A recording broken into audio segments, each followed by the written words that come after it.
안녕하세요. 기도로 큐티를 시작하겠습니다. 하나님 아버지, 오늘도 말씀을 통하여 우리에게 살아갈 방향과 힘을 허락하여 주옵소서. 예수님의 이름으로 기도드립니다. 아멘.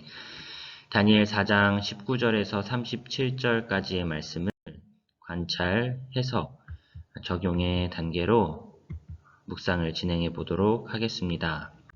본문을 읽겠습니다. 벨드사살이라 이름한 다니엘이 한동안 놀라며 마음으로 번민하는지라 왕이 그에게 말하여 이르기를 벨드사살아 너는 이 꿈과 그 해석으로 말미암아 번민할 것이 아니니라.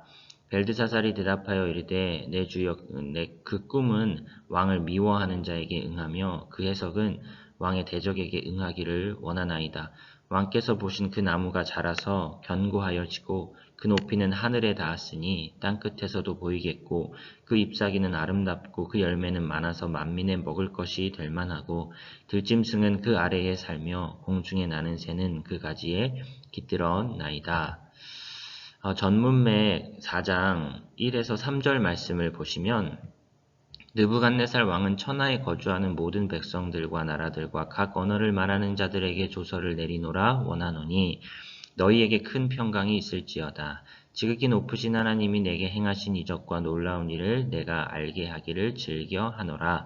참으로 크도다 그의 이적이요 참으로 능하도다 그의 놀라운 일이요 그의 나라는 영원한 나라요 그의 통치는 대대에 이르리로다. 천하를 제패했다고 할 만한 바벨론의 느부갓네살 왕이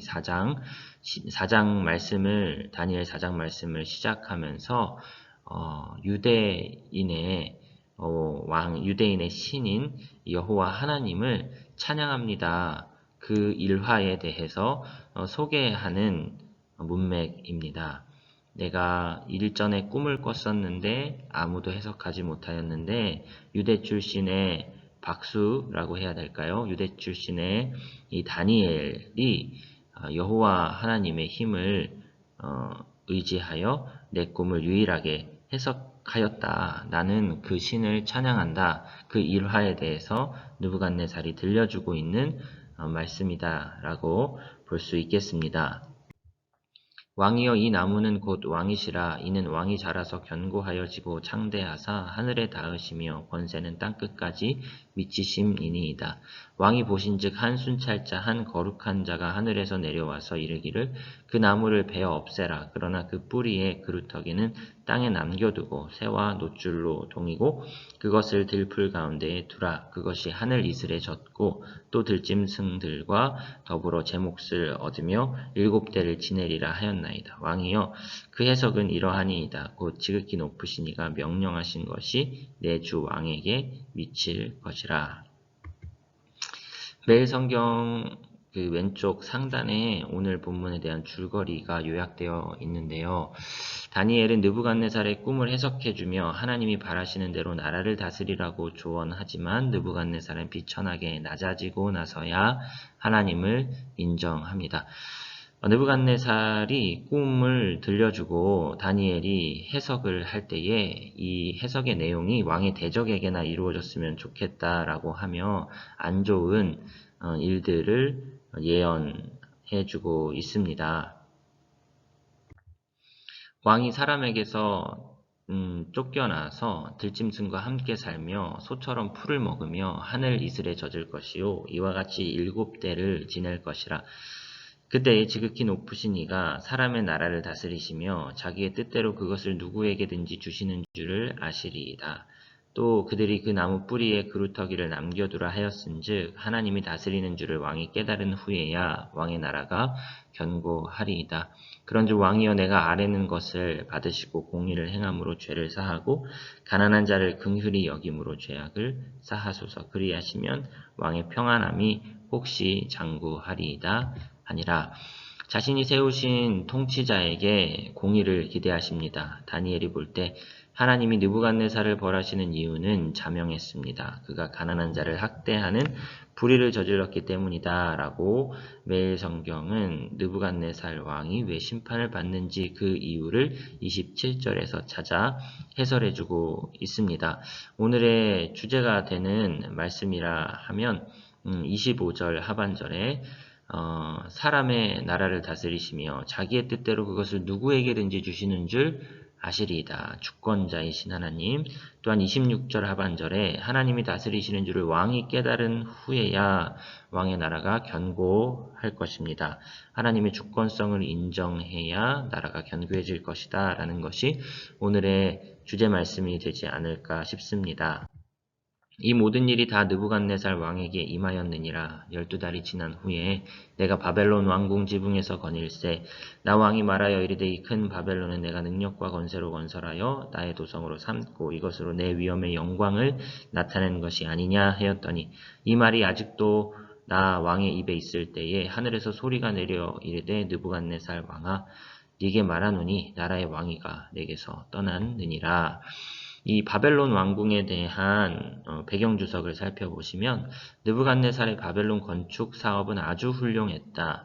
유프라테스 강을 끌어들여 도성을 관통하는 수많은 수로를 만들었다. 국제적인 명성을 얻어 마침내 고대 세계 7대 불가사의 중 하나로 일컬어질 만큼 훌륭한 왕궁을 지은 것은 사실이었습니다. 그 왕궁을 보면서 자아도취가 된 느부갓네살 왕의 모습이 묘사되고 있지요.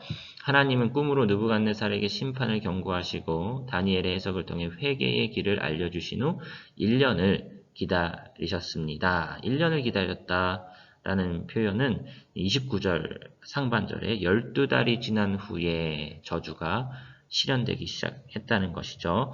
하지만 느부갓네살 왕이 여전히 자아도취에 빠져 내 능력과 권세, 나의 도성, 내 위엄과 영광 타령을 하자 그에게 주셨던 모든 것을 빼앗으셨습니다.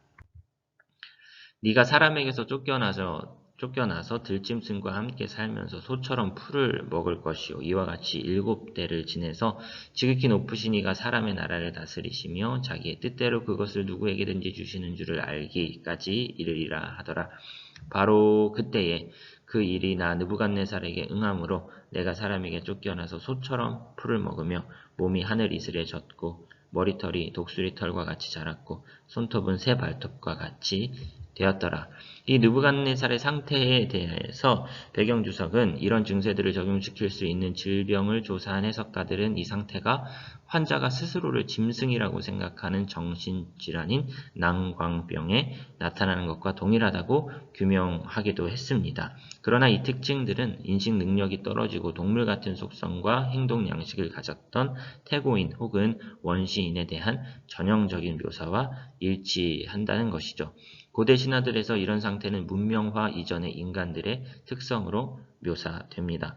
자신들의 도시가 파괴된 후에 문명으로부터 내몰린 그런 느부갓네살의 모습을 비유적으로 묘사해 주는 것 아닌가라고 추측해 볼 수 있겠습니다. 그 기한이 참에 나 느부갓네살이 하늘을 우러러 보았더니 내 총명이 다시 내게로 돌아온지라. 이에 내가 지극히 높으신 이에게 감사하며 영생하시는 이를 찬양하고 경배하였나니 그 권세는 영원한 권세요 그 나라는 대대에 이르리로다. 땅의 모든 사람들을 없는 것 같이 여기시며 하늘의 군대에게든지 땅의 사람에게든지 그는 자기 뜻대로 행하시나니 그의 손을 금하든지 혹시 이르기를 네가 무엇을 하느냐고 할 자가 아무도 없도다. 나보니두스의 기도라는 다른 문서, 고대의 문서를 보시면 쿰란에서 발견된 기록들 중 하나에는 나보니두스의 기도라는 제목이 붙여졌는데 여기에 보시면 오늘 다니엘 느부갓네살이 겪은 것과 유사한 사건이 나보니두스가 경험했다. 사건을 나보니두스가 경험했다라고 하는 기록이 역사적으로 발견되었다는 것이죠. 7년 동안 질병을 앓은 것이나 유대인 박수에게 치유를 받은 점도 유사하고 꿈이 등장하고 그 결과 참된 신에게 예배하게 된다는 스토리, 굉장히 비슷한 스토리가 고대 문서에도 기록이 되어 있다라는 것이죠. 그때에 내 총명이 내게로 돌아왔고 또 내 나라의 영광에 대하여도 내 위엄과 강명이 내게로 돌아왔고 또 나의 모사들과 관원들이 내게로 찾아오니 내가 내 나라에서 다시 세움을 받고 또 지극한 위세가 내게 더하였느니라. 그러므로 지금 나 느부갓네살은 하늘의 왕을 찬양하며 칭송하며 경배하노니 그의 일이 다 진실하고 그의 행하심이 의로우심으로 교만하게 행하는 자를 그가 능히 낮추심이라. 느부갓네살 왕이 하늘의 하나님만 높여야겠구나, 교만하면 안 되겠구나 하는 교훈을 제대로 깨달은 것 같습니다. 하나님이 느부갓네살에게 꿈으로 경고하시고 꿈대로 그를 비천하게 낮추신 목적은 그가 지극히 높으신 하나님이 사람의 나라를 다스리시며 자기의 뜻대로 그 나라를 누구에게든지 주시는 줄 아는 것이었습니다. 아무리 세계의 최고의 왕이라 할지라도 하나님을 겸손히 찬양해야 한다는 교훈을 주고 있는 것 같습니다. 말씀을 정리해 보겠습니다. 하나님은 어떠한 분이십니까? 모든 왕들의 왕, 열방의 통치자, 주권자. 또한 하나님은 회개하고 돌이키기를 원하시는 하나님. 이렇게 정리를 해 보았습니다. 나에게 주시는 교훈은 무사함을 죄를 지속할 구실로 삼지 말자. 죄를 짓는데도 아무 심판도 벌어지지 않는다고 죄를 지속할 구실로 여기지 말자. 하나님이 12개월 동안 바벨론 왕의 느부갓네살을 심판하지 않았던 이유는 회개의 기회를 주심이 아니었는가 하는 매일성경의 해석을 참조하여 교훈을 정리해 보았습니다. 결론적으로 겸손하자 이렇게 적어 보았습니다. 4가지 틀로 정리해 보겠습니다. 바벨론 포로기, 느부갓네살이 꿈을 꾼 후 불안해한다. 다니엘서 2장의 꿈을 꾼 느부갓네살 왕과 비슷한 상황이지요. 유대 출신의 다니엘이 꿈에 대한 해석을 들려주고 경고하지요. 회개해야 할 부분, 겸손해져야 할 부분은 없는가? 세상에서 높아짐에 우쭐하지 말고 하나님 앞에 겸손하자. 이렇게 메시지를 정리해 보았습니다. 제가 기도하고 큐티를 마치겠습니다.